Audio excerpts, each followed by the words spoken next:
This is Chris Hansen. Chad doing Rip City Radio here. It's your favorite basketball player, Tyler Hansbrough. This is Jamie Hudson. This is TJ Houshmandzadeh. And I'm going to let y'all know something. Duke sucks and Duke will always suck. You're listening to It Just Makes Sense. It Just Makes Sense.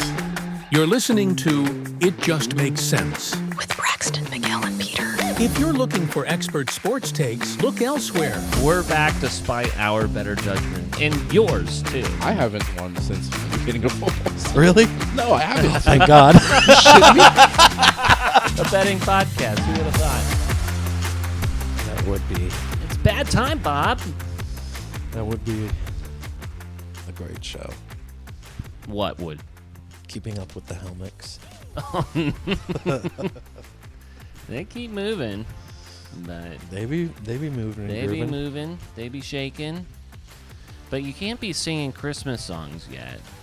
Give it like a few more weeks. Sometimes it just comes on, when you're shuffling the liked songs. Oh, yeah, that has happened to me recently. There was a song that I liked last year, and I was afraid that I would never remember it again, so I put it on a playlist, and then August 4th runs around, and I'm like, this isn't a bad song. My view of the whole thing is the world is so fucking dark. Who gotta let go of Christmas movies and Christmas songs, playing it too early, too late. Who gives a fuck? I will say I didn't change it right away. Let people live. Let it groove. I let it happen. Let I it was play like, out. this is nice. Let it play out. This Why is not? nice. The feelings I feel inside. Do you remember what song it was? Yeah, it was the one we were singing. Oh, okay. Yeah. I wasn't. I could just. Fave. Yeah. Our Fave 5. Your Fave 5. T-Mob, ever heard? I'll tell you what, when you think about songs you've heard in Fave 5, a band that was probably pretty popular during the Fave 5 time, 98 Degrees. Have you? That was very much pre-Fave 5. Okay, but continue. well, I'm trying to find the in to it. Did you guys know that don't force it, Pete. That's me. Did you know that 98 Degrees is on a casino tour? And if you could tell me, you would know this better. How many how many songs of 98 Degrees do you think that you could name? Juan Magoo. Do I have to know the title, or can I just know the song from hearing it? Like, if I played it for you, go, oh, I know that? Or, could you hum it? I know that it's them, and I can hum it without knowing the title, like 5. 5, okay. I would love to hear those. Yeah, you can test me on it. Okay. I listen to these guys a lot. Listen. Past tense. Right, 98 Degrees. So I have to... Yeah, don't show me the screen so you know that I'm not cheating, because I could possibly name some of the titles. Okay. So I'm going to... And don't play obscure ones. I won't. No. Yeah. I'm going to play their the most... top 5. I'm going to play obviously their most famous song, which I believe is actually even a cover. I Do Cherish You. Okay, yeah, there it is. Okay, so that's the only one. Okay, that's the first one. All right.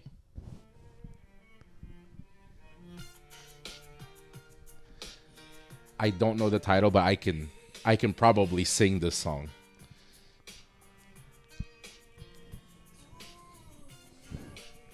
They really lead up into this song, it seems like. Yeah.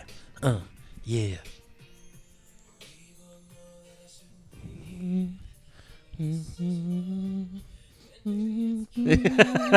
eventually going to get part of it. What's the next Hold one? on. Can I just, get this? Yeah, he's got to play through it. I swear this is going to go somewhere, by the way. Probably not, though. Just waiting for the copyright violation. Here we go. Made up my mind. There is no turning back. She's been good to me, and she deserves better. It's the hardest thing. Yeah. See? Yes, it is. All right. This is apparently an original. Yeah, I know this song. Is this Modest Yahoo? No. These are, I feel like, songs you guys should know too, just from hearing. I them. know these. I know these songs. Like I wouldn't. I recognize these songs. All because of you. Yeah. Okay. Because of you. Yeah, I okay, know- I'm gonna trust your knowledge. I think you could probably get the other two. So Yeah, I'm more familiar with their music than I thought I was. where I'm going with this is that 98 Degrees is currently, like I said, on their casino tour. They have decided that It's bad. that they don't have enough music on their own, so they're just doing covers of everyone who was way popular than them during the same time. If you've seen the videos, they're terrible. Yeah. Let me play this first one for you.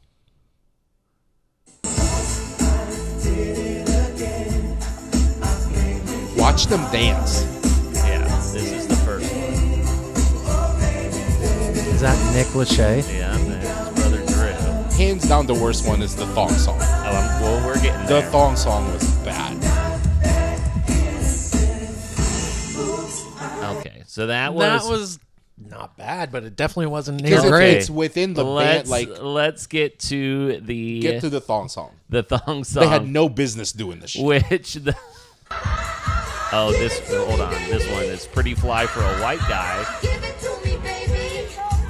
It's cringe. Another girl is saying pretty fly for a white guy. Oh yeah, They've done Bruno Mars. But thong song was just bad. all right, yeah. Thong song is next, which I believe is this one. Nope, we're gonna get there. Here it is. Watch them dance. Spinning the wrong ways. Look at the guy in the hat.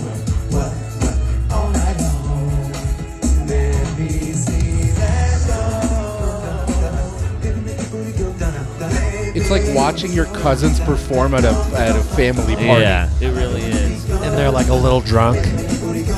Yeah, my cousins. They're feeling Yeah. Like, we're 12. Yeah, it's like, hey, I learned it. Hold on. At the end is what is Drew Lachey, like, brings his mic down like he's so fucking proud of himself.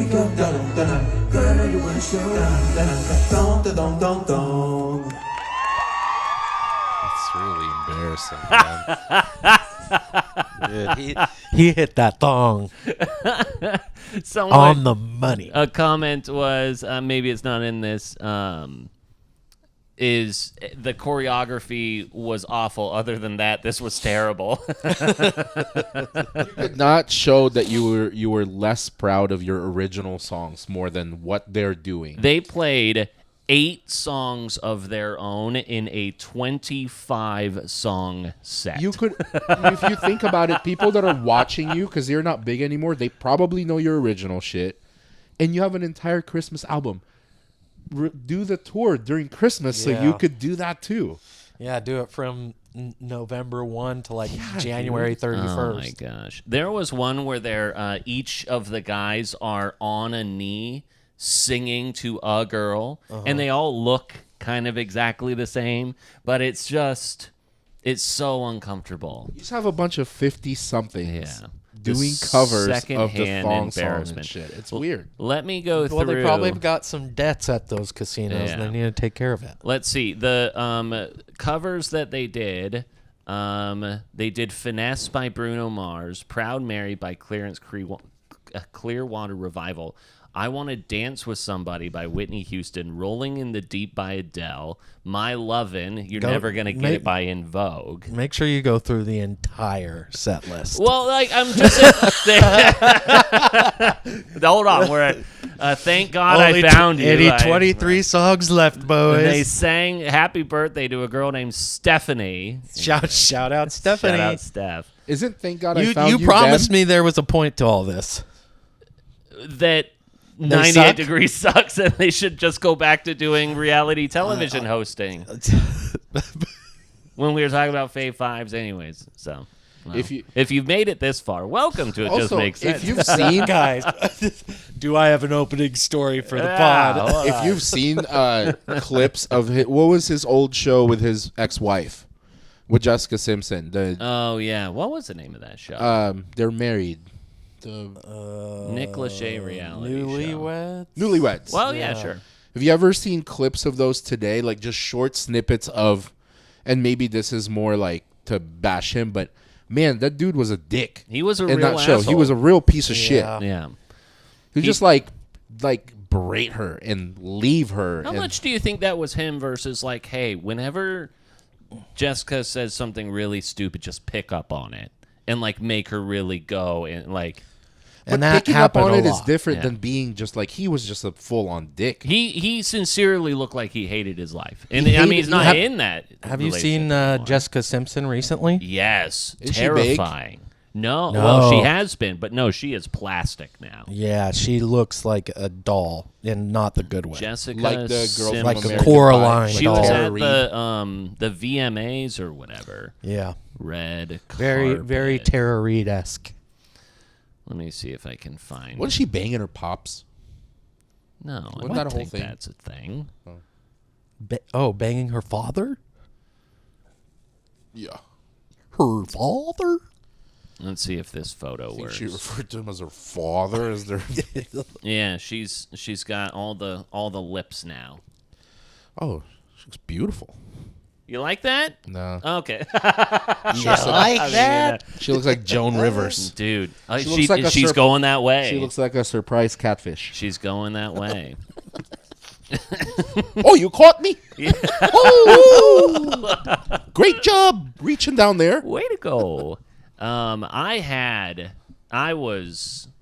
the hots for Jessica Simpson Who though. didn't? I thought she was hot. I I mean, fuck like, back then. I got Dukes of Hazzard unrated. I was visiting my dad, divorced parents. I'm sure I've told this story before, but you go and visit your dad and, some of the rules don't apply because mom's not around. Mm-hmm. And he's, we go to Blockbuster, choose a movie. Of course, I grabbed the unrated version. Ooh. And you don't see Jessica Simpson's boobies, but boy, do you see everybody else's. Sure. And I had my little personal DVD player, so I would take it outside, Mm-hmm. You have to rest it in a perfect spot And so the you can rest still jerk is it. history. and there was a little table, and of course I needed a blankie. It was so cold out there. You had to pitch a tent, huh? Light some candles, order Pizza Hut. Yeah, He was pitching a but tent. but yeah, I'll never forget that moment. Wow, the things that Jessica Simpson has Yeah. done. It's sad to see. I'm a little sad I even saw her current state. I'd like to just keep the Right, memory. yes. I mean, back to the Britney Spears stuff, too. Like, it's unfortunate because Yeah. I would not anymore. I would not. If given the opportunity. She's also I know playing you, with knives. Yeah. So that's a little scary. Yeah, she might murder you. But anyways, so this past weekend, you guys went up to Detroit Lake. I We was did. bummed to have missed you. I will get to the reason why here in a moment. But how was it up there? And then it was rained wonderful. on you, did it? On not? Sunday when we were rain. leaving. We weren't going home. But that setup looked incredible. Tell me about it. Yeah, Tell them about it. It ended up working out pretty well. I was honestly surprised at how well it worked, as far as the TV setup, and I'm also surprised that people don't do that. Yeah. It was relatively easy and comfortable and fun, and we talked about trying to set up another time in October if it works for people's schedules to maybe just I do would love to do that. a Yeah. one nighter or whatever, because nobody's up there during this time of year, and we met and interacted with the head camp host Mike several times. But other than that, there weren't very many There were humans. four up of there, us right? total. Yeah. Maybe 4 or 5. Yeah. Could you have gotten away? Did they give you leeway on the generator? Or did you respect the hours? We definitely had to respect the hours because there was somebody who was on site who was pretty stickler about it. Got it. So it was 9 to 9. But still, I mean, that was plenty. Yeah. I mean, he did all the setup. I didn't get there till 1:30. I got there 1:30 on Saturday. Yeah. It was a great drive. And then I got there and I hadn't eaten, so we made some dogs and then got drunk. Nice. Pretty fucking Love fast. that. Yeah, so the reason why I wasn't able to get there is things went pretty fast and furious for my father-in-law. My father-in-law had open heart surgery this past weekend after experiencing some precursor things to a possible heart attack. They went into into the emergency room. They admitted him. They were like, "Oh, you're non-emergent. You'll be fine." And then all of a sudden, like Friday night at 10 p.m., the heart surgeon walks in and says, "Well, I've got an opening, and let's do this tomorrow morning at 6:15 a.m."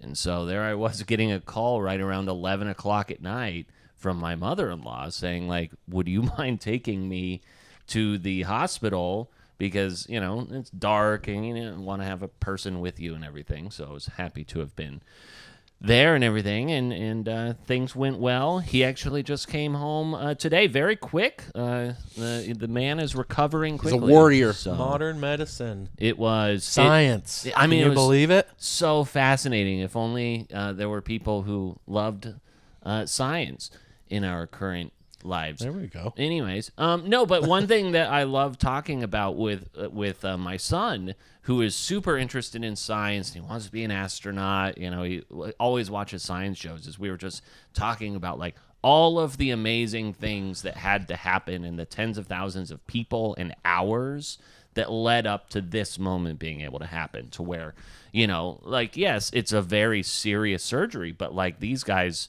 you know, have it dialed in. Regardless of any, I guess, possible complications it could have. This guy was like, I don't know, he's the guy who performed his heart surgery grew up wanting to be a heart surgeon. Yeah. He told his parents when he was like 12 or 13 years old, like, I'm going to be a heart surgeon. Goes to Johns Hopkins and Northwestern, you know, just like, and they know. They are so fucking cocky.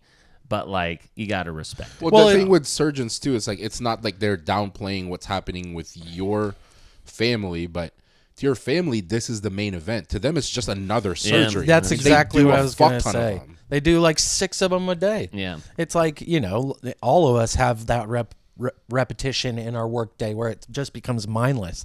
And to think of, like, that for him is like cutting people open. That's pretty wild. At least don't be mindless. Yeah, don't be mindless. Yeah. But, you know, he goes, I think he said, like, I'm not good at anything else, but I'm the best at this, you know. So it's, I guess that's good to relay that info just to make people feel comfortable.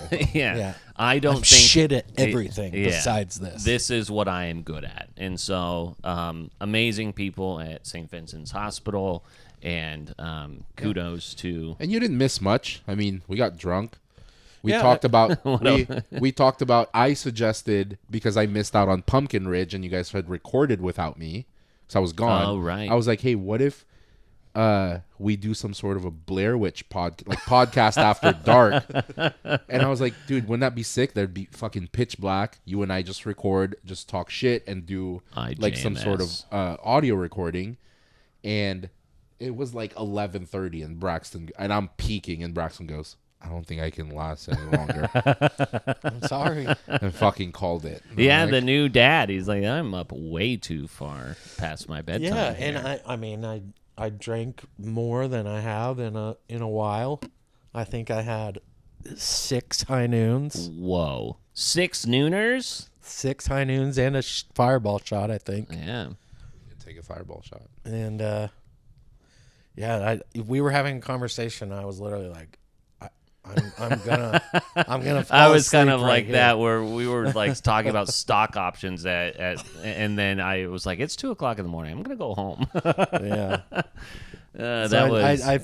I do feel bad, but also it's just like I need the rest. You gotta live to see another day. Yeah. Also, it's fucking wild to see this place at this time of year where there's no water. Or I mean, there's water in the lake, right? Like, but I mean, where we swim, it's like it's all turned into like cliffs. Mm-hmm.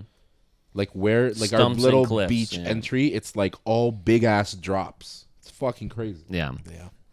Well, I would love to have another opportunity to go up there. Yeah, I feel like we'll. I mean, why not? Yeah, we have it. We have to go up at least, I think, 3 more times. To host 4 more times. No, just. It's a requirement of being a part of the community. You have to go up there 12 times. Oh, okay. And we're at 8. Okay. So we have to go back up. So we'll definitely figure it out. Well, let's see. When we think about the weekend of football that occurred, we'll start in college, where we saw Oregon make it. Before we start, sure, I want to tell you guys what happened yesterday. Okay, tell me.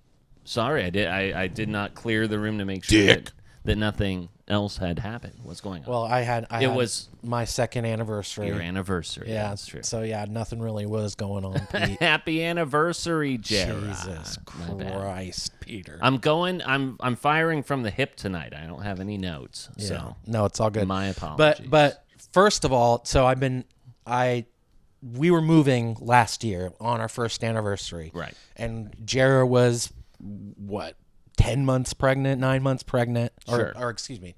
10, 11, 13 months pregnant. She was like 6 months pregnant. Yeah. And so we didn't really get a chance to celebrate our anniversary. So I really wanted to do something a little bit extra, put in the effort. And so I called ahead to like all these different places trying to find somewhere where I could schedule a couples massage. And there was all these scheduling errors. And finally, we were able to find a place, lock in the couples massage. They had this pamper package with champagne and a whole thing, and it was perfect. And I was like, okay, this will work out, as far as the timing and everything, whatever. I am... I was at the doctor and I get a call and I didn't answer it, but you know how your phone will do voice to text for your voicemail. So I was looking down, reading it, and it was basically her canceling, saying that she's sick and can't do the couples massage and she can't find anybody else to cover. So I get back at home and I talk to Jara and I'm like, hey, this is the situation. And thankfully, we were, positive about it. We ended up going to a winery and, having a good time. And then we went home and got sushi. But I was so livid. Like how... Yeah. Because, I had spoken to this woman so many times about, this is our anniversary. Are you sure you're going to have enough people? Blah, blah, blah. And, of course, she let me down. So... Did not have the full scope of but it ended up being a wonderful day. Jared got me a nice ring. I saw that show off the bling for the people. Boom. There you go. So She showed that at the end, and that's what ends YouTube. the episode. It just goes boom, pitch black. Oh, sure. And I got her a new bathrobe because the second year is cotton and China. In China. So you did not take her to China. No, Was the bathrobe from China? Probably. Perhaps. Yeah. Yep. But then I found this jeweler on Etsy who does broken China jewelry. So it's like antique China that is broken, made into earrings, and they should be delivered tomorrow. Love that. Fancy. Yeah, let's see. I never cashed in. I've yet to cash in my 10-year anniversary gift. So I did not really have a thing that I was like yearning and pining for our 10th anniversary. So I punted my potential gift that I can use as some sort of like project on the house or to assert my dominance over your wife for 15 minutes. Play a trump card, so to speak. So I'm looking forward to cashing in my money in the bank. So anal. With that, the first week of congratulations. Thank you. The first week of college football, or third week, fourth week, whatever. You've got me all thrown off. Oregon dominates Oregon State despite a kind of first quarter that was somewhat lackluster there. It took a while to get things going a little bit there. I mean, it surprised me a little bit, but once I was like, this is probably the biggest game for these guys. They sucked the first, few weeks of the season. This was probably the rivalry was the last reason the coach had to get his team motivated. Sure. And they came out strong in the first quarter. And then It was never news. This isn't even news now. The biggest surprise of the weekend, well, there's a couple. Indiana putting up a 63 piece on number 9 Illinois. I don't know if that says more about Indiana or more about Illinois in that game. Maybe a little bit of both. I mean, I'm impressed with Indiana. Yeah, but it's similar kind of to what they were doing last year. Let's see if they can continue it. Oklahoma passes the first kind of big test against Auburn, but I'm pretty sure their quarterback got hurt. Yeah. So that is no bueno for them. And then let's see other big things on the weekend. Nothing of huge note, right? Those were the biggest things.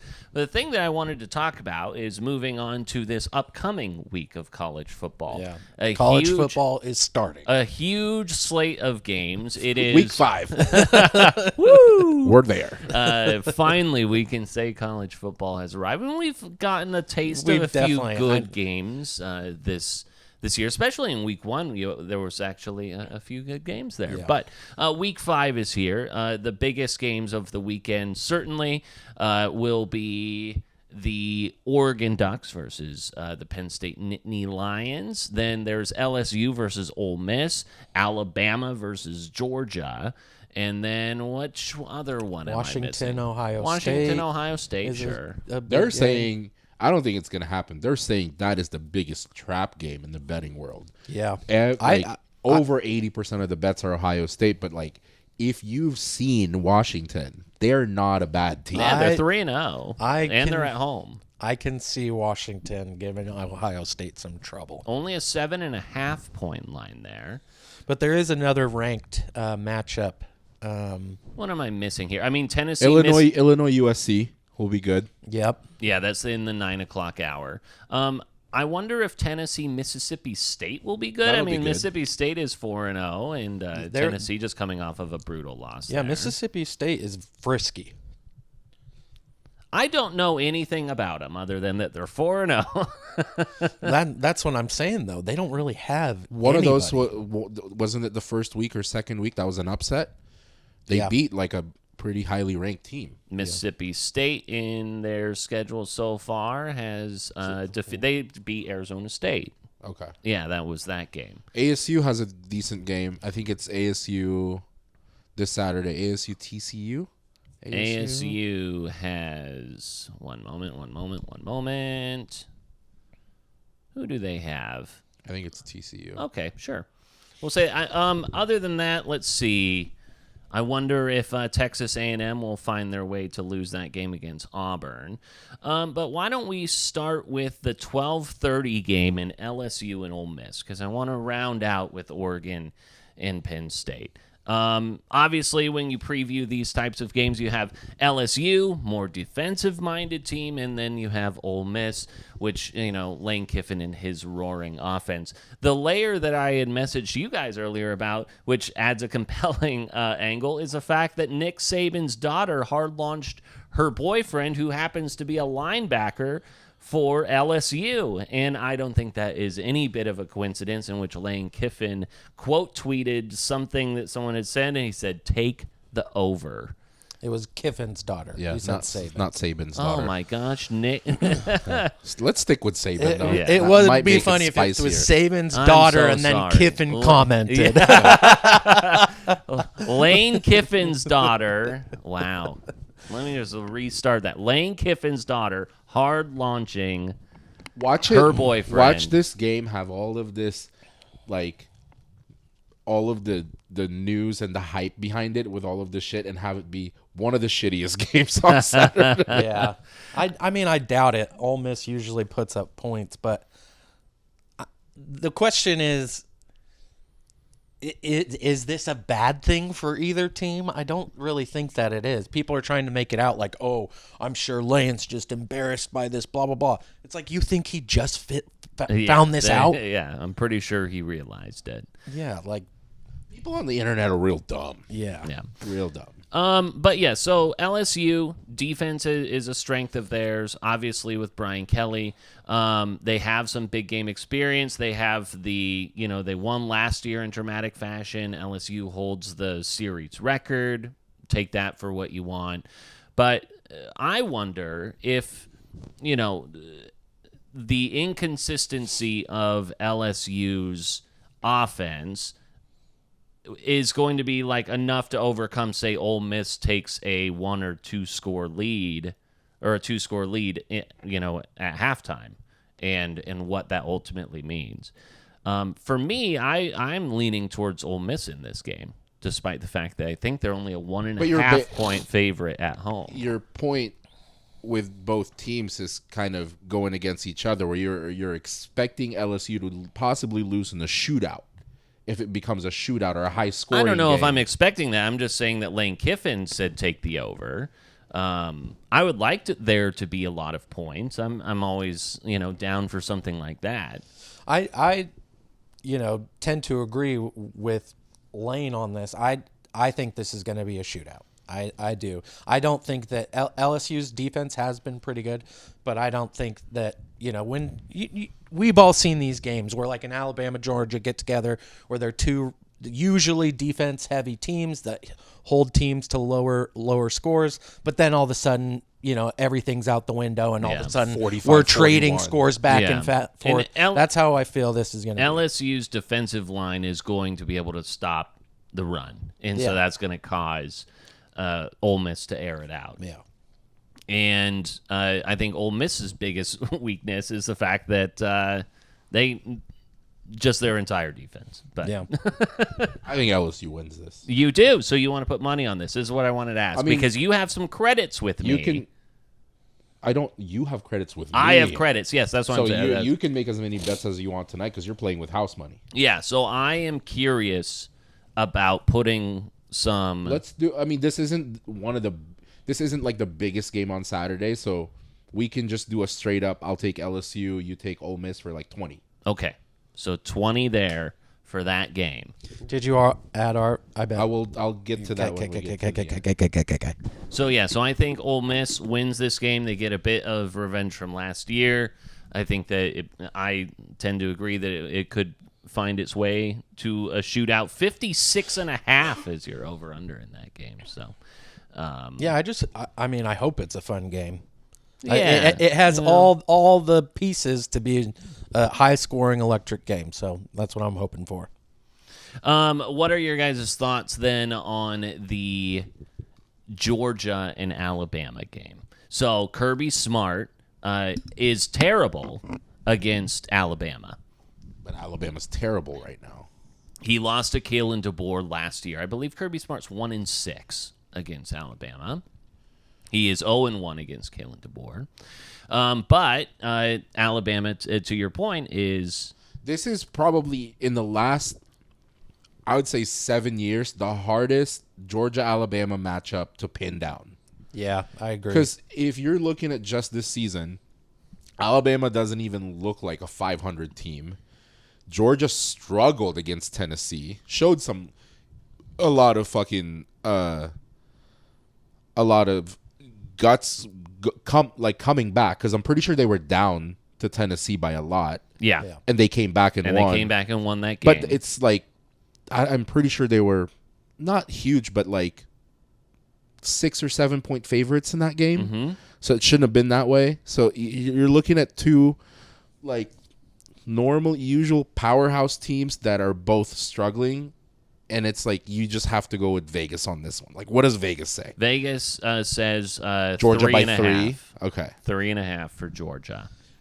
Yeah, I was going to lean towards Georgia. I think that because everybody's aware of the history that Kirby Smart has, that he is going to take advantage of this weaker Alabama team and try his best to stomp on their throat. So, yeah, I mean, like, the fact is that these types of games sometimes all rationale goes out the window, and you just have to kind of go with your gut. Is it all at Alabama? It's in Georgia. It's in Athens. Yeah, I think Georgia might win by 2 scores. How do you feel about this? Because I'm trying to drum up some of these credits, and I wanted to know, would you take Alabama in the points? I'm 50-50 on this. Like, if you want to give me the 3.5, I'll gamble and take Alabama. Why the fuck not? Okay. For how much? You're playing with a lot of house money right now, Dana White. Oh, do you want to do another 20 here? Let's do 20. Okay. So I have 20 Alabama here. plus 3.5. You have Alabama plus 3.5. Cool. In that game. Okay. He either owns the house by the end of Saturday, or I'm scot-free. Yeah. Or I'm scot-free. This is either going to be a fun football day or it's going to be sad at the end. Yeah. But here's the thing. Right now we're betting 20 and 20, probably 50 here and there. Nothing's going to be sadder than Oregon beating Ohio State on that football day. Yeah. There's no way I'm going to exceed that amount that I lost. That was a lot of money. On a wager that I forced. Well, let's... To a guy who doesn't gamble. Yeah. So I'm pretty sure we're safe here. Okay, so when we look then at the Oregon-Penn State game, it is at Penn State. It is a whiteout. It is one of the most fun atmospheres that I think that college football can have, and Oregon is going into... And it's Penn State minus 6.5. And it's now has been bet down to 3.5. By 3 points. Yeah. The line started at 6.5. It has been bet down to 3.5. That makes the argument between not the setting for this discussion for you and I a lot better. So him and I went on a deep dive on this. So we have a wager on this. Okay, so you already have a wager here. But he's playing with house money too, because I owed him 50 for Masters. We're gonna send our sharks after you. But we did because he's playing with house money. We just did straight up. This was when it was at 6.5. Yeah. So if we are gonna bet on this, I have to respect our bet. I can't do points with you. I don't want points. The only way we would have a bet is if it was straight up. Yes. Because you know who I'd be taking. Yes. So the fact that it's brought down to 3 makes it easier for you to accept the bet if we were to do one. Right. Yeah. I was gonna go straight up either way. Yeah, because I think I wasn't gonna do points. It's fair that like both these teams have been winning by fucking 40. Yes. So I didn't think the 6.5 was right anyway, even though it was a college station. It felt way too big. Yeah, that was my point when we were making the bet. Also, what was I gonna say? I forgot. That's okay. Perfect. A few things that make me feel good about Oregon in this game. If you kind of look at like head-to-head stats, especially offensively, Oregon is, they average about 90 more total yards in offense. But aside from like the head-to-head matchups with like Drew Allar and Dante Moore, like I think that what I am really looking at is James Franklin's record here. And that cannot go unnoticed. James Franklin at Penn State is 1-15 against top 5 opponents. Oregon is number 6 according to the rankings, but he is 4-20 against top 10 opponents, 15-29 against top 25 opponents, and then if you want to throw the Michigan, Ohio State stuff, he's 4-17 against those guys. I do not believe in James Franklin, and despite the fact that they will be at home. Clearly, with his record, it doesn't matter if they're at home. This is a home record, so it doesn't matter. So there's nothing more I would love than for Oregon to lose. But I can't go too heavy on burying them before Saturday, because I've seen this happen in Columbus. Like more of a lopsided matchup, and then they fucking beat CJ Stroud in his house when they weren't supposed to. So part of it is like, I don't want to jinx it. I kind of want to do some reverse psychology in my own fucking head. Okay. But god damn it, it would be incredible. It'd make my Saturday if they fucking lost this shit. What's your guys' wager? What's the point? Well, I owed him here? 50 for the Masters, so he has nothing to lose. Okay. It is a double or nothing on the 50. You're on a double or nothing on the 50. Just straight up, I have Penn State. So the bet I'll propose to you, which I don't think you will turn down, Let's just do 50 straight up. Okay. I'll do Penn State. You do Oregon. Okay. Sounds So good. you have 90 on the house. Right. that you're Okay. playing So, with. so is there another 10 that we can throw out on a random game here to make it an even $100 or something like that? Yeah. Let's Fucking see. keep going. Dante, Keep going. Because worst case scenario, the Dante house Moore. loses all of the money I owe you, which isn't that much. Right. Or I walk away scot-free on Saturday, baby. Dante, That's true. I think that you Dante still Moore, have more 2 than plus touchdowns. You have 170 on the house. 170. You have 170 on the house. Okay. I will tell you that the Oregon game is probably the only game I'm doing 50 on, though. Yeah. I don't think any other game is worth 50. No, 0%. I'll do Washington and Ohio State. And the points? What does that look like? And where is it? 7.5 to Ohio State, and At it is Washington. at Washington. Ooh. So I kind of want to take Washington there. Who would you want? I'll leave it up to you because I'm honestly good with either. I think I would like Ohio State, and I would just do like $10, and that would put us at $100. You just straight up. I Because mean, that's a big enough gap in points. Yeah.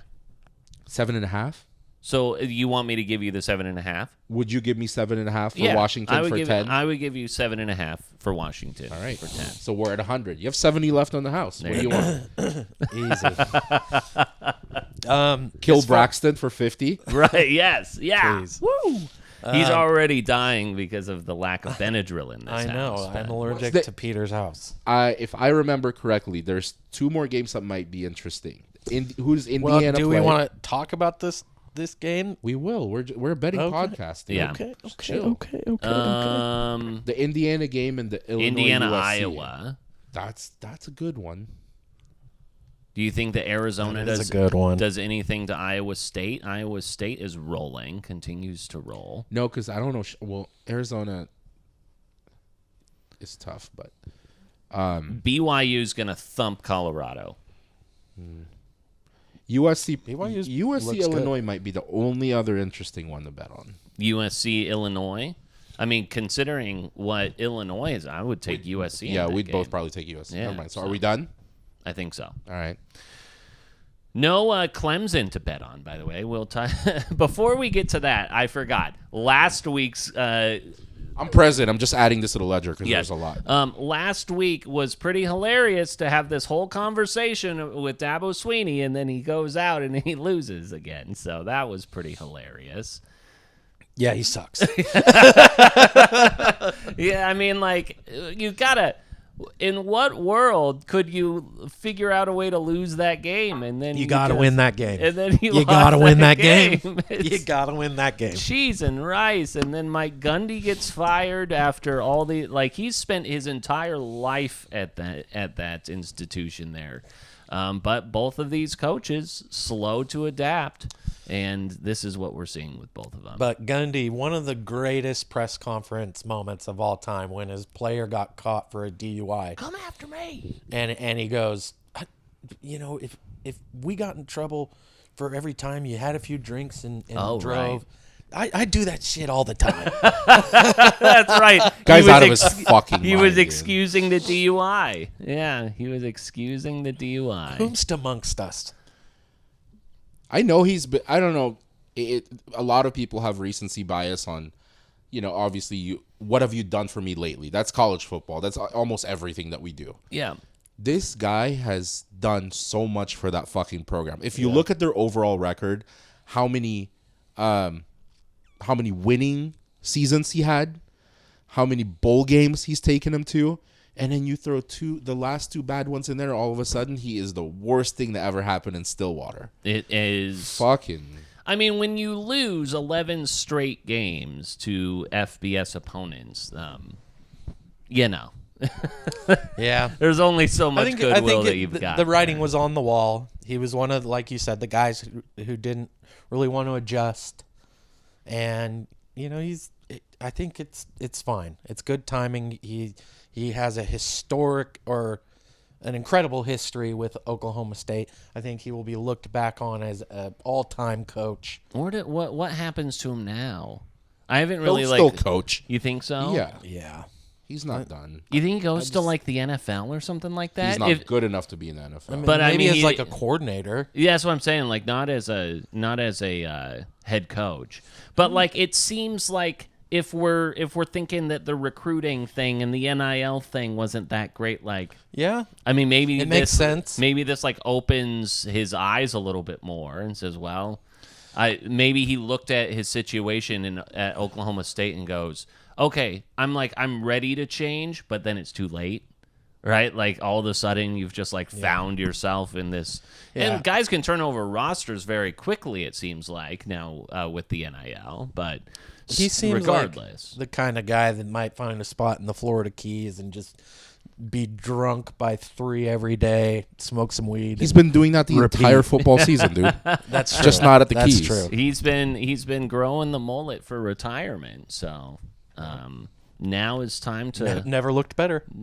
shake Oh, it you know out, what- get some sand in that. You know what hair. next step is for him? What do you think? Ice enforcer. Oh, he's going to become part of Ice, baby. Yeah, he just might. I saw a commercial for that. I was watching ESPN yesterday while I was on the exercise bike, and they were like, "Are you a police officer? You tired that you can't beat the shit out of people? Well, join ICE." I'm like, all right. Hate Mexicans? Come on over and join us. Over. And then let 98 Degrees sing, come on over, baby. Wow. Makes my skin Full crawl just circle, Call Pete. back. heating that. In case you loved that bit so much, here it is one more Yeah, time. about 45 minutes in, here's another 98 Degrees call back. Hey, so Ole Miss LSU straight up, right? You have yeah. Georgia minus 3.5. Yes, I do. Ducks Penn State straight up. Straight up. You have Ohio State minus 7.5. Yes. All right, For we're good. 10. Yeah. We're good. It's registered. It's in the books. It's in the books. All right. Yeah. Any thoughts on Dabo Swinney or Mike Gundy now that we have you back? Oklahoma State is done for the season. They'll win 2 more games. Clemson's going on a run. Clemson's going to be in the top 12. Hold on. All right, hold on. Oh, my goodness. You actually believe that? Why not? Because I'm They're wondering. going on a run. I'm wondering if I can bet you again here. I'm not betting Clemson. I'm not that stupid. You can't just make claims like that and expect me not want to bet you for it. fucking pussies do it all the time. Yeah. So let's see. For the rest of the season, how awful is this game? But how amazing is this game going to be in 2 weeks' time? North Carolina against Clemson. Bill Belichick against Dabo Swinney. 9 a.m. on ESPN. Which one of... I know it wasn't me. So which one of you two said that North Carolina was going to be a fucking team to watch this season? There was no way I would ever It was say one that. of you two. I mean, I probably said it. Why wouldn't they be a team to watch? I'm not saying that they're going to be good. No, that's what I meant.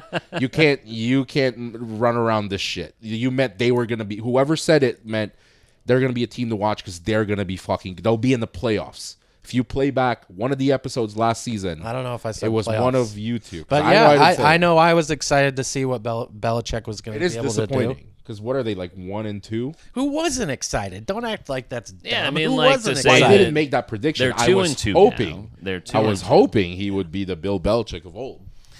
They just fell to UCF 34-9. Both teams are on a bye week and will be healthy. But I mean, like, I think that to Braxton, like, who wouldn't be excited about the concept of those types? You know, bringing all those NFL guys with them as Especially well. with Because the girlfriend. he's not coaching them. She is. She's on the fucking Jordan. sideline, like giving him strategies on what to do. I think they were on a magazine cover and they were just featuring her and not him. But he's He's eating ass. yeah. With that, Moving on, Bob. let's talk about this Oregon and Penn State game. Next week, we'll talk about maybe we'll put some friendly wagers between the two of you on Clemson and North Carolina, since you love them so much. You hate North Carolina so much in principle, just by the fact of the matter, and you now think that the 1-3 Clemson Tigers are they playing on Saturday? No, they're both off. Next Saturday. They're both off. Then Before playing we next dive Saturday. into this, is Miami on a bye? Miami. In Miami. One moment. Do-do-do-do-do-do-do-do-do. I don't. Maybe. Yeah, Texas, Miami. Like, where are these guys? I think they're probably both on buys. Yeah. I do not see them on the slate. And they would be here. That's stupid. Fucking stupid. Miami Hurricanes. They do not play. Their next game is against number 8 Florida State on 10-4. Be there, be square. Okay, let's talk about the whiteout. Put your feet up and settle in, boys. Let's see Dante Moore try to live up to expectations. What do you see, Braxton? Honestly, in my heart of hearts, I think Oregon rolls them. Hell yeah. Woo! I think Oregon rolls them. And just to add to that, because that is what a typical Duck fan would say, let's go ahead and play this. Oregon Ducks. Who goes on your Mount Rushmore of Oregon Ducks? I mean, Herbert. We got to put Bo up there. Bo's tough. Joey Harrington. All quarterbacks for you. LaMichael James, I think I'd put at the last spot. There's a lot. I mean, Kenny Lofton, but so who? Just didn't even put Marcus on there. Let's take a pause on that. First of all, what does that have to do with anything I just said? It represents who you are. This guy represents everything I hate about Oregon fans in Oregon. Let's just look at the Mount Rushmore. Talk about the game? The game involves your team. You hate this because it exposes you, so that's fine. I don't get it. Tucker Carlson, you'll get it. So, is that? He's Never a mind. right-wing guy. Here's a guy. Your Mount Rushmore of Oregon players. To not have the only guy who's won a Heisman, that has a fucking building named after him is nuts. Justin Herbert, I get. Rose Bowl, local guy, and he made a case for local guy Joey Harrington. A Bo Nix on a Rushmore. Yeah, that's absurd. Fucking stupid. You lose all credibility. And then you drop a Kenny Lofton, a baseball player for the Cleveland Indians. Yeah. He played for everyone. Has never my Indian ran a football, touched the football at Autzen Stadium. Yeah. Because he plays baseball. I mean, let's just pause on that. Is it possible there was another Kenny Lofton? No. It's not for college football. Trust me. Yeah. Please, triple check, quadruple check. Before we continue for the game, this is the reason why for fucking 6 seasons and since I was a baby, I've hated Oregon. Before I even knew about them. Where would Cliff Harris be on your Mount Rushmore? Mount Rushmore, Oregon. Kenny Lofton. Great at stealing bases, baby. Yeah. Go ahead, Braxton. I just wanted to... He just wanted to take the shot. Yeah, sure. Yeah. No, I can repeat what I said. I think Oregon's going to roll them. I agree with you. Because I do think that both these teams are very good. They've both performed similarly in the fact that they've really just tortured teams. It's been no competition. So I think that the skill level between the two teams, you could argue both ways. But I think, like you said, Pete, James Franklin does not step up in these moments. Drew Allar's been shaky in big games. Yes. He's been inconsistent. He hasn't been he's been good at times. look at the Big Ten championship. Yeah. And Dan Lanning is not those things. I think that he is much better in those types of situations. Because he plays for wins, not for clicks. Exactly. Took the words right out of my mouth. Yeah. I think that Dan Lanning has developed some kind of screw to become loose in every one of these games. And I think that he is getting these guys. It's kind of like I liken it back to, and I think that, was he on that team? I mean, he certainly was on the staff, when Georgia won their championship and they won by a fuck ton, and then all those guys were like, everyone doubted us. Everyone said we were going to go 5-7. It's like, in what world did then like 13 Georgia Bulldogs who get drafted in the first round in a couple of months think that they were going to go 5-7 that year? And I kind of feel like Dan Lanning has developed that type of a thing with his team. Yeah, you can say all you want about him, but there's no denying that the guy's a champion. He's been there multiple times. He knows what it takes. Show up in big games. With Georgia? Was he not on the championship team? Was that before? No. If he was on the staff, that's fine. But as a head coach, has he ever been a champion? No. Or you're saying he's a champion because he was on staff? Yeah, he was the OC for Georgia. Okay. I think for 2 of them. Defensive coordinator, but yeah. I DC. was making sure. I think that, like, Dante Moore's going to have to air this ball out. I mean, I think that, like, the strength of Penn State lies in their line and in stopping the run. And that's the thing. I mean, Oregon has one of their best D-lines they've ever had. Penn State has an incredible D-line. I mean, both lines on both sides of the ball are very strong. Yeah. And that's another thing, because I agree. I think it is going to come down to the QBs throwing the ball, and I'm going to take Dante Moore's passing ability over Allar 7 days of the week. Why is that? Have you watched him in these first few weeks? Yeah, I watched both of them. Again, why? Besides your bias and you're being a homer. Well, statistically, he's using his eyes. Statistically, and he's saying, I believe that. Yeah, and yes, that's very, very true. I mean, the accuracy that Dante Moore has and his ability to put the ball where only his receivers can get it is pretty incredible. I agree. Oregon rolls him. I can't remember when I pulled these stats. I'm pretty sure that I pulled these stats earlier this week. Drew Allar, 626, 4 touchdowns and interceptions, 64.8 completion percentage. Dante Moore, 962 yards, 11 touchdowns, 1 interception, 74.7. Just if we're going back and forth on that. I'm convinced. Oregon rolls them because of stats. It's funny. Penn State's offense. They roll them, for sure. Penn State's offense is not great, but their defense is really what's going to hold them. You know what's great about stats? Is that you don't believe them? I think your boy Justin Herbert has some of the most incredible stats. He hasn't won. I think Lamar Jackson has 9 touchdowns and no picks this year, and they're 1-2. There's a guy who doesn't have very good stats in the NFL. It's Jalen Hurts, but they keep winning. So if we're basing it off of this, Oregon fucking rolls them, baby. Oregon wins 42-7. Well, that was the first time statistics were brought into it. You asked why. Also, it's funny because it could not be more of a homer take. Because I can I ask you why you don't think it? Because what would be your reasoning?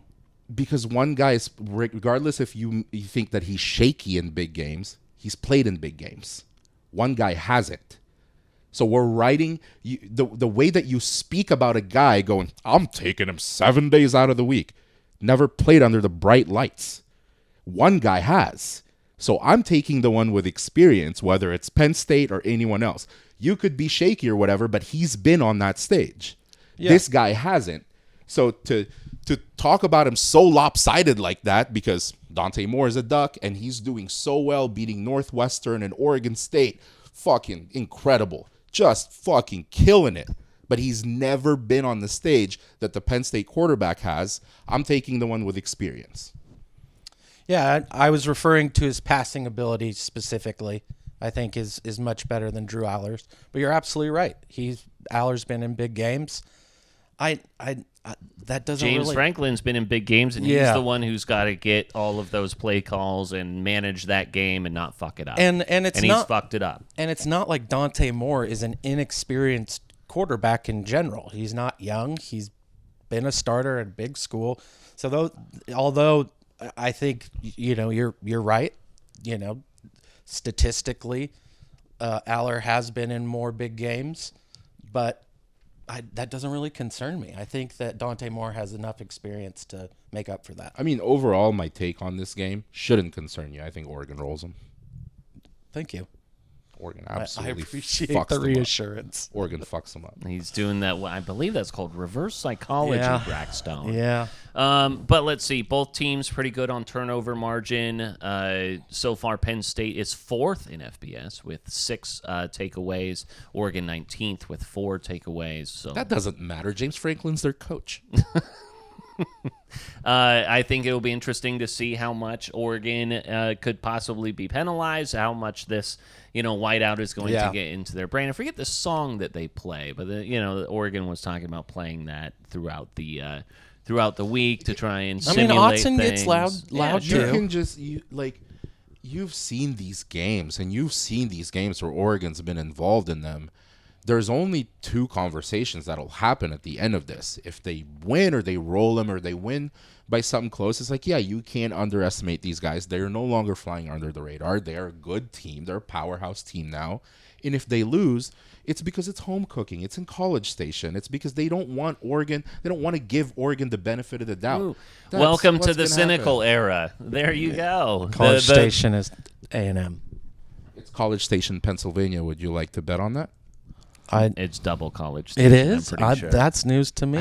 I know it's Beaver Stadium, which is really weird. Bet 20. No, I believe you. I have no idea. I thought you were right. referring to their stadium, which is Beaver Stadium. Yeah. It's called But I think Beaver that Stadium in College Station, Pennsylvania. Is okay. correct. I didn't know that.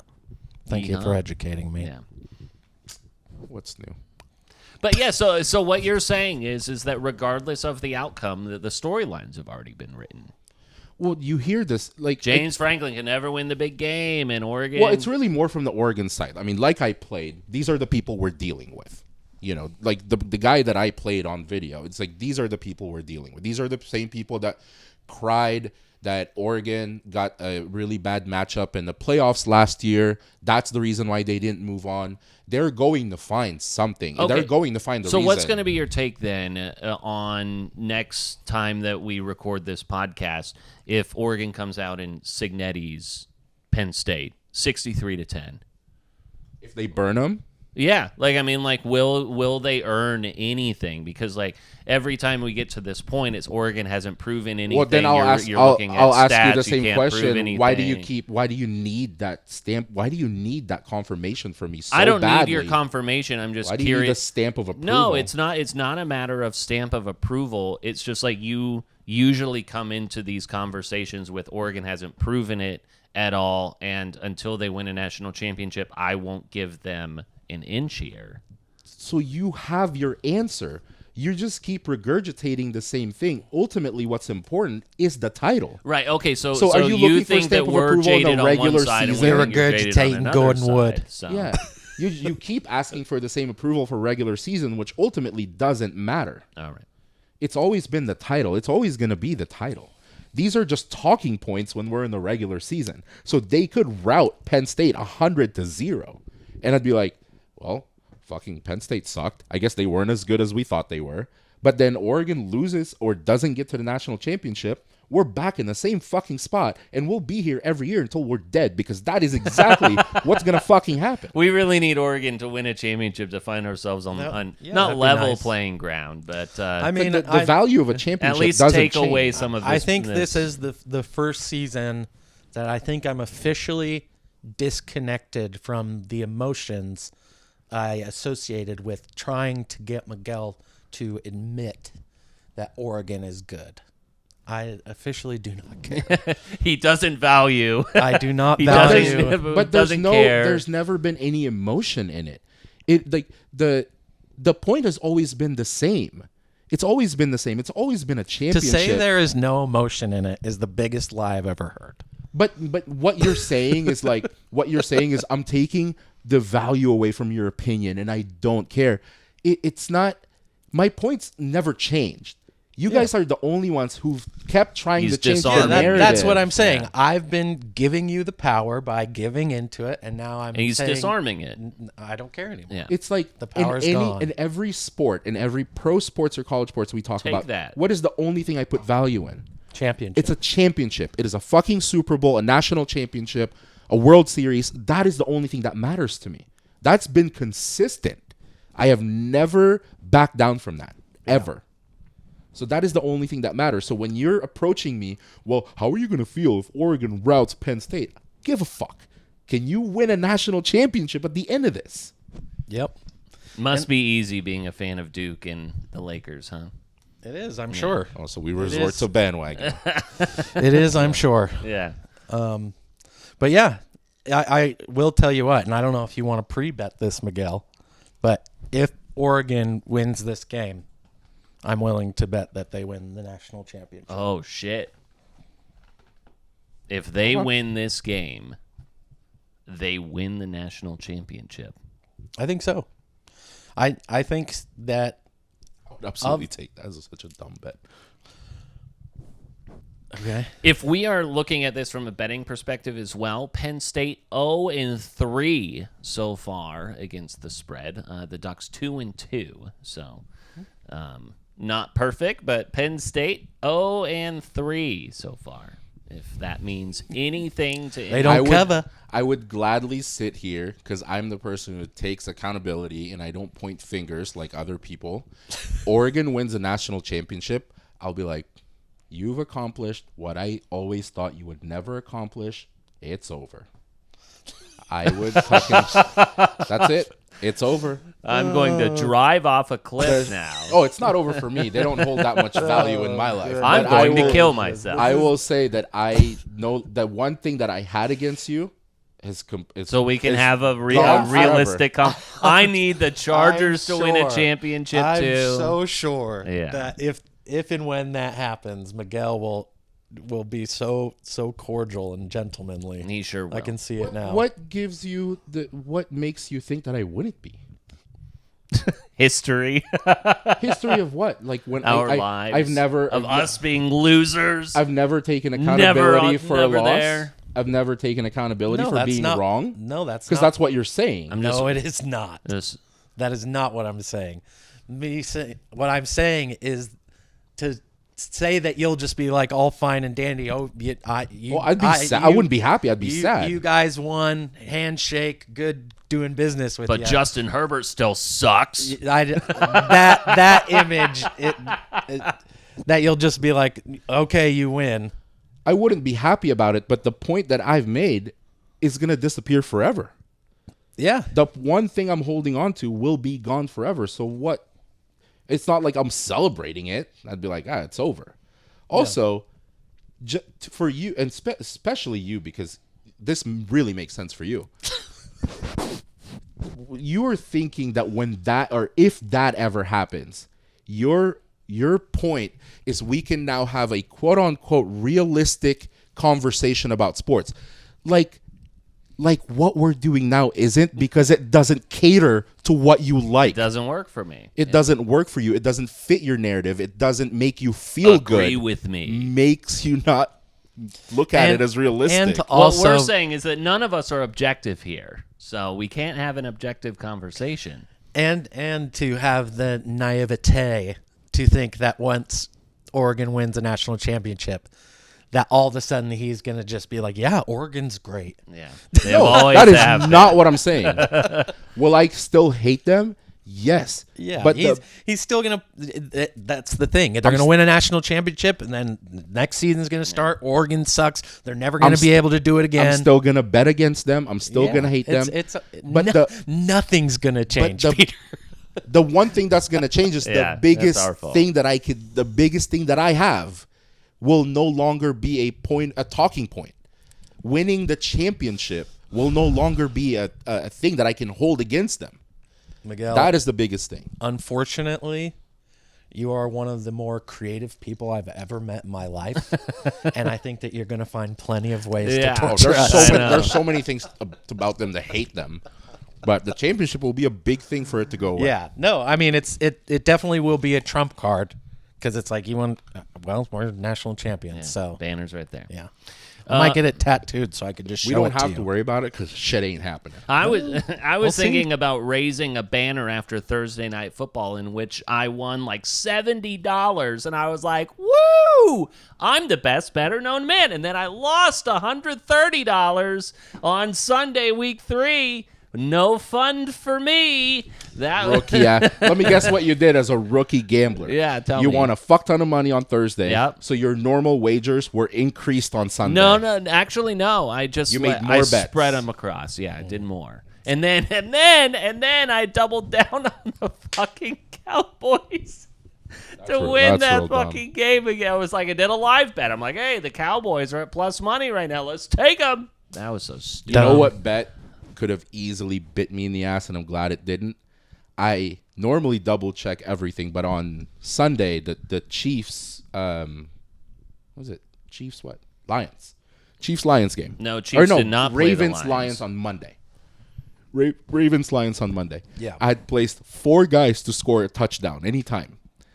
St. Brown, Henry, Flowers, and Gibbs.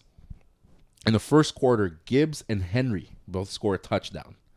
And I'm like, oh, this shit's going to hit because St. Brown's going to find his way in there. And Lamar fucking will find Flowers, right? And I didn't check it. St. Brown scores on that fucking fade to the corner.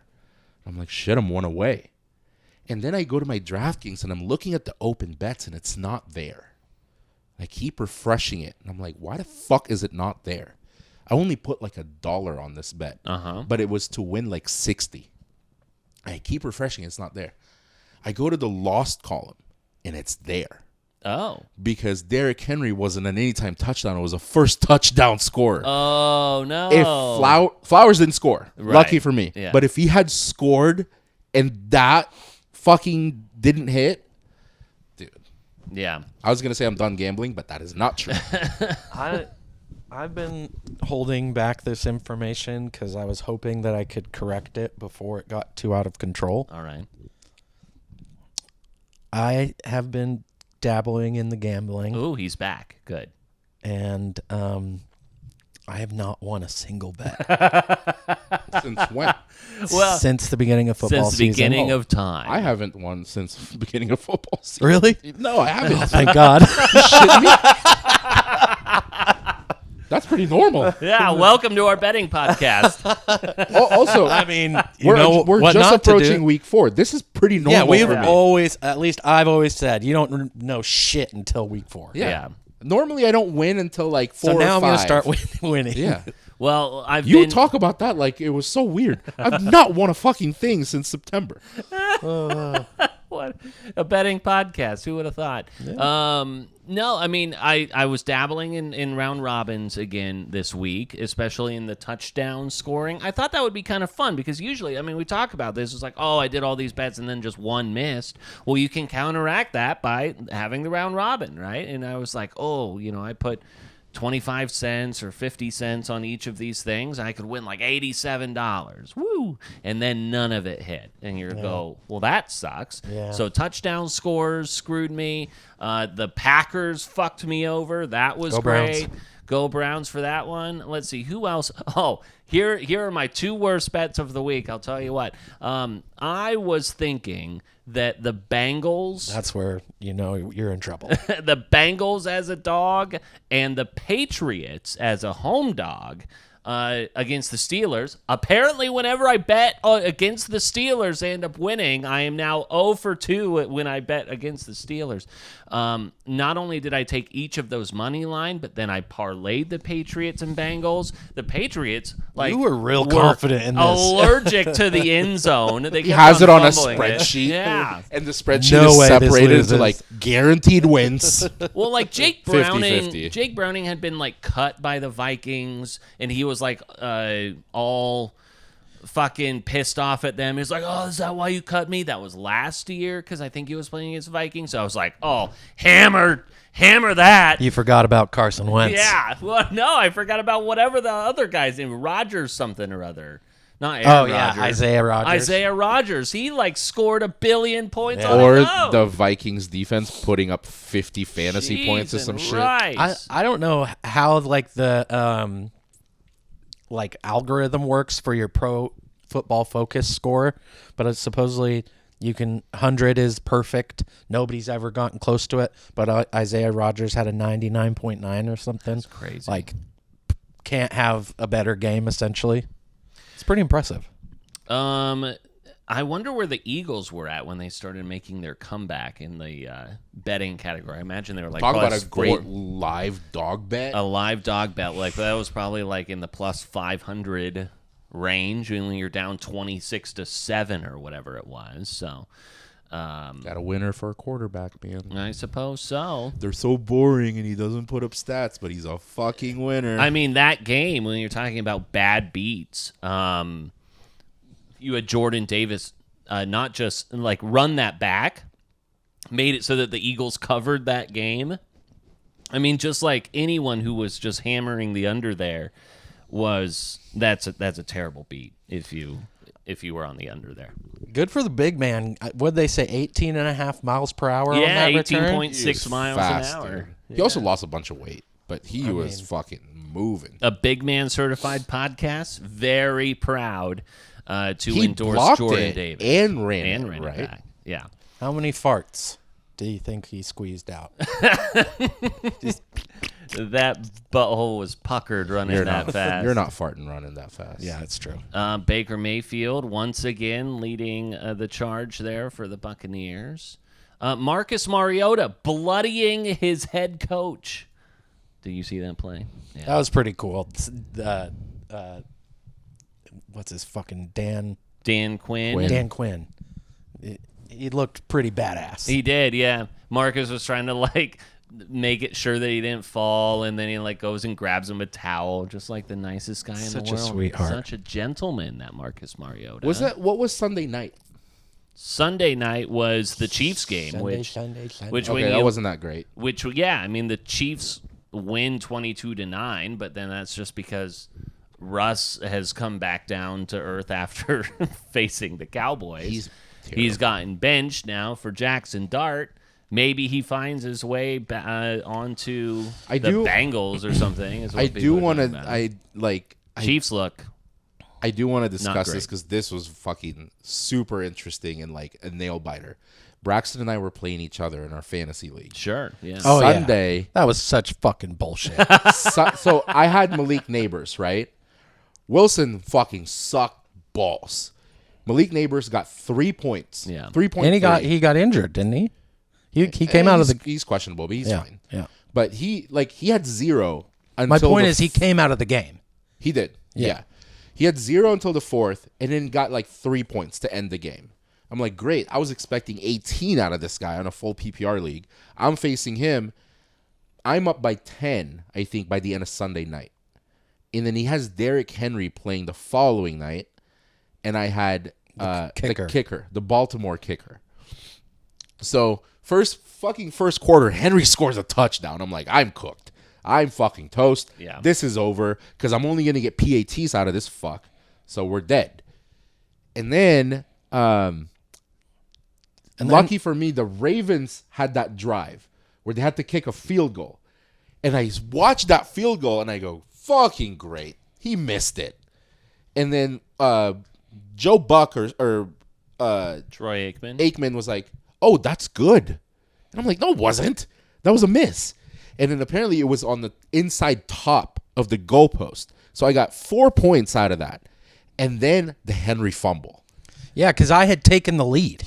We were going Peter, we were going 0.5 to 1 back and forth. And then I had taken the lead, and obviously it was getting towards the end of the game, and he had one fumble that took me back down. Then he got me in the lead again, and then that last fumble. -2. It's -2 for a fumble. Yeah. Well, we were pretty much done by the end because I won by 6. Because I got the kick was huge. I got 4 points out of that kick. That's right. But he was inching to if he had not fumbled, they were gonna hand Henry the ball. Yeah. And they were probably gonna score, and that was the drive that was gonna win him the matchup. Well, I was going up against Mitchell, and I had a very sizable lead going into Monday Night Football until the Lamar touchdown. Until the Lamar, and then Zay Flowers was projected to get 17 points, get 4. Meanwhile, David Montgomery's on my bench scoring 31. So that was great. Loved that for me. 1 and 2, baby. 1 and 2 crew. Hey, doesn't matter till week 4. Yeah, the 1-2. 0-0. How concerned are you boys with the Kansas City Chiefs? I don't want to say. This is a moot point every fucking week. All right. I don't want to say I told you so, but I told you so from what angle? You told us that they're gonna suck, or you told us that they're gonna be good? I said that I don't necessarily think they. When we were talking about division winners, I said I think that the Chargers, because you guys were like, "Oh, it's Kansas City. Don't even worry. Let's not even talk about it." And I was like, I don't feel that way. Yeah. The Chargers definitely could take it.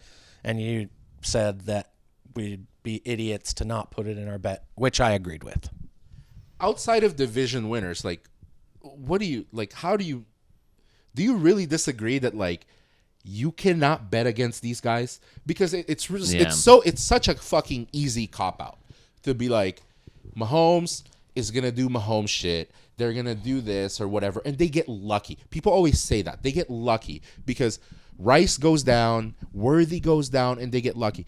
At some point, is it luck when you hear about it? When you hear about a guy who wasn't good in another team or a rookie, but you hear about him and all of a sudden he's good because he's surrounded by fucking really good players. It's coaching. No longer luck. The fact that we're hearing about Thornton and Mahomes is finding him, that's because Patrick Mahomes is good. Yeah. That's because Andy Reid is Worthy good. Is hurt. Yeah. You know, it's like it's always the next man up because they're good, because they're a fucking good team. And they're not bashful about winning ugly either. It's about wins. Yeah. And I want to make it clear. Better than the other. Do I think that the Chiefs are going to be bad? No. I still think that they make the playoffs, but I think it's going to be as a wild card. I don't think they're going to win their division. And I think that it wouldn't be surprising at all if they lost in the first round. Yeah. And like, then Travis Kelce just retires. Yeah, it doesn't have the same juice. Yeah, you got to admit that. You got to admit that when you're watching even that game where they won. They look like a shell of Here's what's funny, and have the same you guys juice. will probably refuse to admit this because either you have a bad memory or it's just like it's not a recent thing to you. I beg you, please listen to as many episodes last season as you can. You are saying everything about Kansas City word for word. I fucking promise you. I'll bet you the rest of the money on the house money. Literally everything he just said is word for word. You can't tell me you're not concerned. Kelce failed every game last year. He did. Yeah. Who was in the fucking Super Bowl? Who was in the Super Bowl last year? Saying this every week. You both were saying this every week. Every week. I promise you were. I know. Yeah. I know. And yet they still look like a shell of themselves. Miguel, it's funny that you do this exact same thing with teams where you're just going to stick with your take and stick with your take. And then when other people do it, you're like, you guys are fucking crazy. Yeah. Like, let's talk about your Atlanta Falcons and the fact that like, I know. But I'm still not gonna give in. What is like give in? Like you're just saying you're just gonna stick with that they're bad. Yeah, because eventually I'm gonna be right. Yeah, right now we're looking great. Right now I look fucking smart. So when they're back in the Super Bowl, you're smart. like, okay, whatever, I was wrong. Yeah, I'll say they're lucky. Patrick Mahomes, Travis Kelce, Andy Reid. I'm kidding. Then don't compare yourself to me. Don't compare yourself to me. Kidding. No, I mean we talk about this constantly, and in reference to the Chiefs, it's the classic, unfortunate American way. You want to build people up. Oh, Alex Smith and this young buck team in the Chiefs. Who's this Andy Reid guy from the Eagles? Can he make something happen? Then you get Patrick Mahomes, and then all of a sudden they're incredible. They're winning all these Super Bowl, and now everybody's like, okay, we need to bring them down a peg. Well, they also lost that Super Bowl by an incredible 20,000 margin. So remember that though, in Mexico. How's your team? Good times. times. Super Bowl? Yeah, I didn't think so. Okay, so I don't think that the Falcons are going to be making a push anytime soon. Because they 30 to nothing. They had one bad against the game. Panthers. They couldn't get beyond the 30. I think they'll be fine. I'm still a big believer in Mr. Penis Jr. Yeah. He's going to be fine. I was watching some tape breakdown while I was, again, writing the watching exercise. film. Yeah, I was watching film.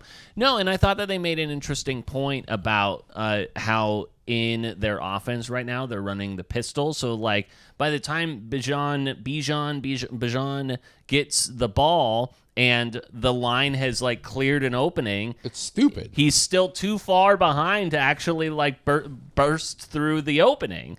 And so I think that, and it's like, oh, well, you don't want him off to the left or to the right because that might like miss a line. No, just put him right next to Penix and then hand the ball off. Don't put him 3 yards behind you. And then by the time he's ready to make a break, the hole is gone.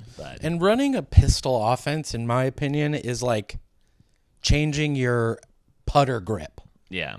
It's a sign there's usually something more going on when you're like, okay, let's go to a pistol. Like, why aren't you just doing a shotgun? Are you having trouble with the cadence or the snap transition? What's going on? Yeah. Or go under center. Like, there's no...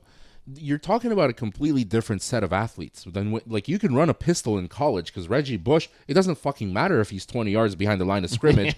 He'll kill all of them. Yeah. But if you're 7 yards behind the line of scrimmage in the NFL and you have incredible defensive linemen that are just as fast as you, there's no way that you're making a move at the line of scrimmage and think you're going to gain 3 or 4. You're just making your running back work too hard for nothing.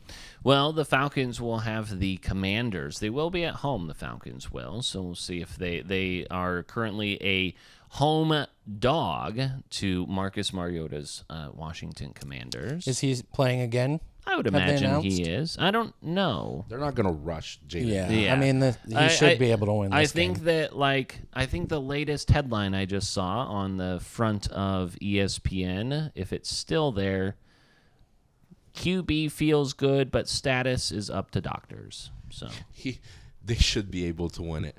Really burying the Falcons from one bad week. So here's the difference between me and you guys. When I stick with someone, I put my money where my mouth is. So I'll take the Falcons if you want to take the Commanders.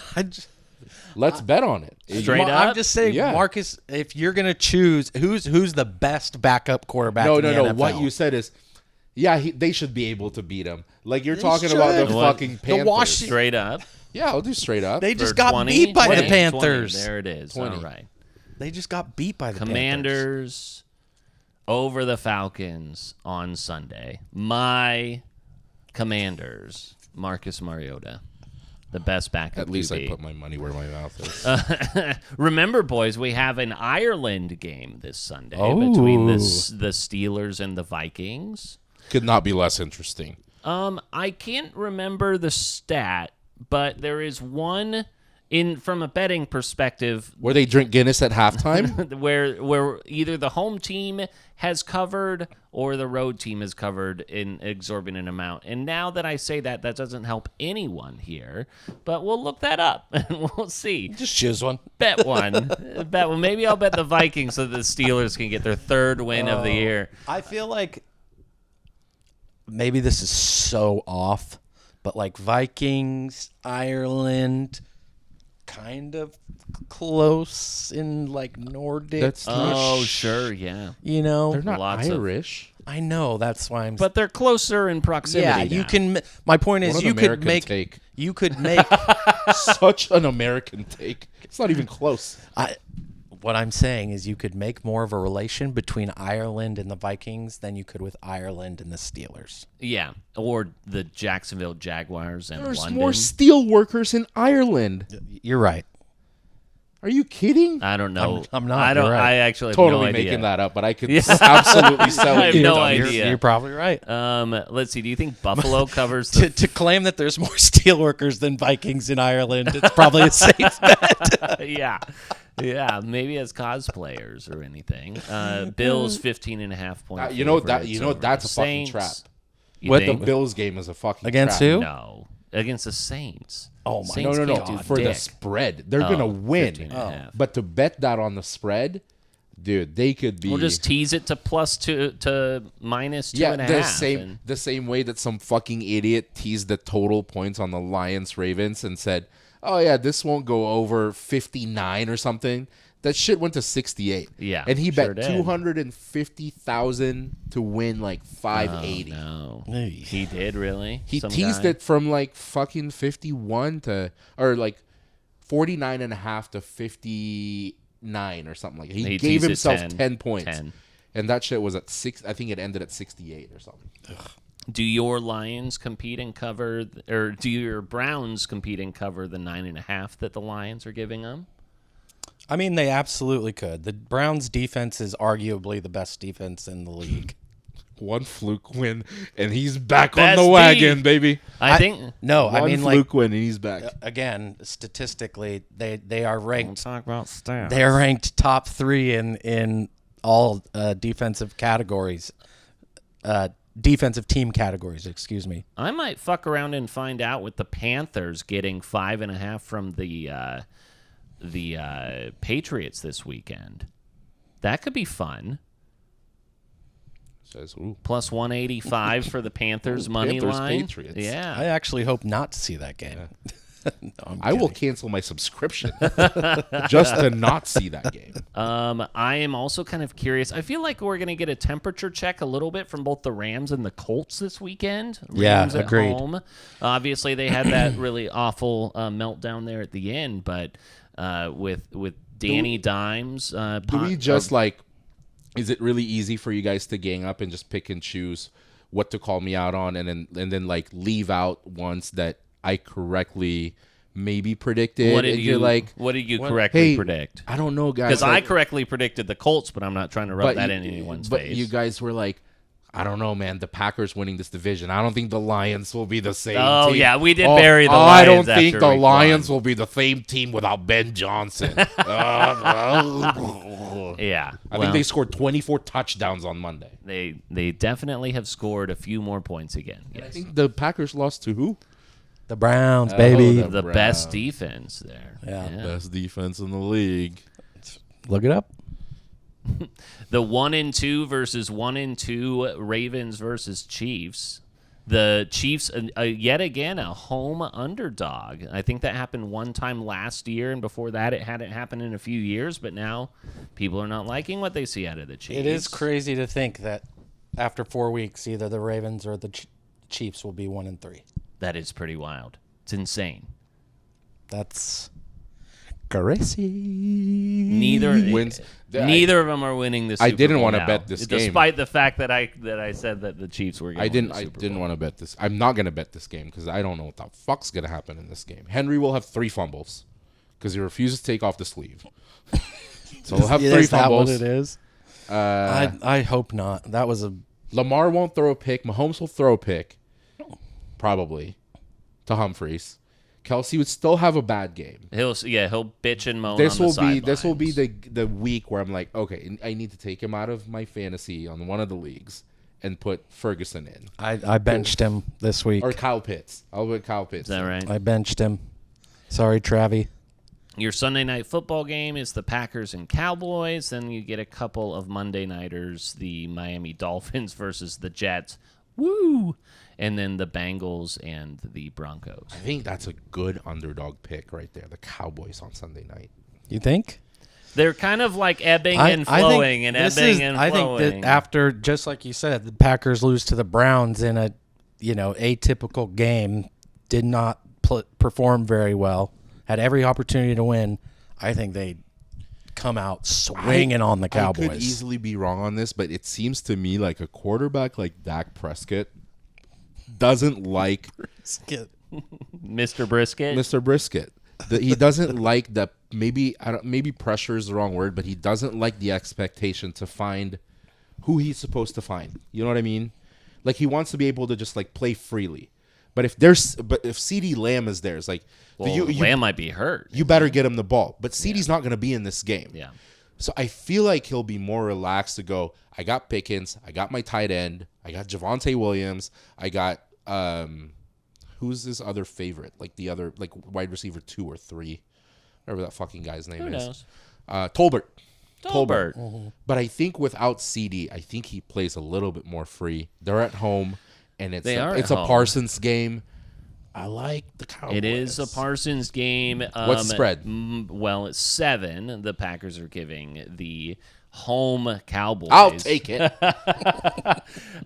But it still sticks with me how the Packers went in a couple years ago and just dismantled the Cowboys in the playoffs. Then take it. Give me 7. You want 7? Well, I want what it says on there. I'm not even adding anything. I'm just literally taking it for $20. $20. Not less. Like, this will do $10. I'll do the Cowboys plus 7. $10 plus 7. It's beautiful to see you boys getting along like this. Yeah. Maybe think about participating. Yeah, shaking hands. I've made bets. Okay. Listen, I have a question, though. Depending, like, if I'm not saying I'm going to run the table, because what's going to end up happening is that you're going to win half, I'm going to win half, and we're going to wash. That's usually how this goes. We're going to be in the exact same position. But at what point do the credits go away? And say I just boat race you this weekend. Do you? I'm not pay trying to me hold. out? I'm not trying I to know hold you're on not to these trying credits. But like, I'm not like just sitting on them, going, "Oh, I want them to go away so I don't have to pay you." Sure.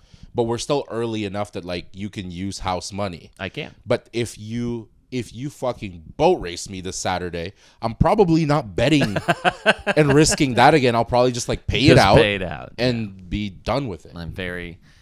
I do not think I'm going to bet on the Bengals again this week. We should. I think I might take it a little bit easier this week, boys. Yeah. Maybe. We'll see. What? As I bet $100+ on the Bengals? No, just in general. I mean, like, I was like, I think I'm going to take it easier, absent of the fact that you and I are in over $100. He's literally writing in bets for you guys. I am delusional. Is what I have in realized. the degenerate betting world, though. You're not wrong because you have nothing to shell out for these bets. Yeah. You're really not, chancing Peter, any loss. I either owe you some money or you lose nothing. Yeah, that's great. I love that. So you can continue your bets on DraftKings. Do you think that we should go and place college bets at A&A? I mean, you were saying, "Oh, you don't have the balls to do it," but I'm kind of serious here. I don't think you have the balls to do it. Do you have something scheduled? Are you driving there tomorrow? When do you plan on driving to A&A? Maybe Friday? It wouldn't be tomorrow. I have to go to the gym. Do it. Technically, you handing them money for your ticket is a workout. Yes, that is true. Yeah. Do it. I would place college bet. I was more inclined to do it before we made the bets, but I'd still, like, last season I was doing like 4 legs at a time. I'd do it. Yeah. I'm curious. Let me know. I'm not going to go, but let me know. But I mean, like, let's see. Let me know. I'll be at home. Yeah. I mean, I'll send you bets is what I'm saying. Like, I mean, we can build the bets online and we can take that to them and figure it out. So. No, fuck that. If he's not willing to make an effort and go, you don't get to place bets for him. Yeah, it's only an additional hour drive for me. Dude, take a fucking chopper. What you should do is you have stuff going on Saturday. I was going to say, you spend the night on Friday and Saturday night, and then we have a sleepover. You can get, your eyes will just close shut from all of your allergies that you have to my house. When you said sleepover, did you see his face? Yeah. I heard he shit his pants sigh. in a bad way. Yeah. No. I just thought about asking my wife if I could have a sleepover, and that made me go, at Peter's house? No, I'm just kidding. Love you, Jared. Before we get out of here, Bruce Pearl, he's hanging it up. How about that? He can't play in the sandbox. He out. I think it's interesting how he waited till after the date that all of his other players could transfer. Yeah. Because his son's taking over, right? Yeah. His son is taking over. He Good for hands him. it over to him 41 days before the season wasn't Bruce starts. Pearl like famously made comments about nepotism about who was it? You know, in this day and age, there's always a quote that goes against everything. So. But Bruce Pearl, well-known, straight up honest guy all the time. Real solid. Sweats a lot. A real solid, noble gentleman. Second biggest sweater outside of Archie Miller. Or Sean Miller. Sean Miller, Bruce Pearl. We are also big sweaters on It just makes sense. Speak for yourself. We are big sweaters. Like the ones you wear at Christmas. Well, we have Wolf of Wall Street next week. Yes. Yeah. Very excited. Live guest for the first time. Live guest. We get to meet. Are we going to tickle We get to him? see if he's a real person. Yes, that's true. What if Not he a- isn't? A hologram that Dude. you What if hooked he up? catfished us? What if he showed up and he just is a completely different person? How did you do that? dude? Yeah. You're Indian? The whole time? The whole time. The whole time? The whole time? The whole time. Where's that from? Mrs. Doubtfire. Come on, I was asking. Oh, you. I'm sorry. Fucking knew you would know. I would never gotten The that. whole time. The whole time. Yeah, it's Dude. Sally Field. Of course you would know that. Of course I was I'm trying sorry. to see I if jumped you it. knew I jumped it. Clear eyes? Fart. Can't lose. Poop.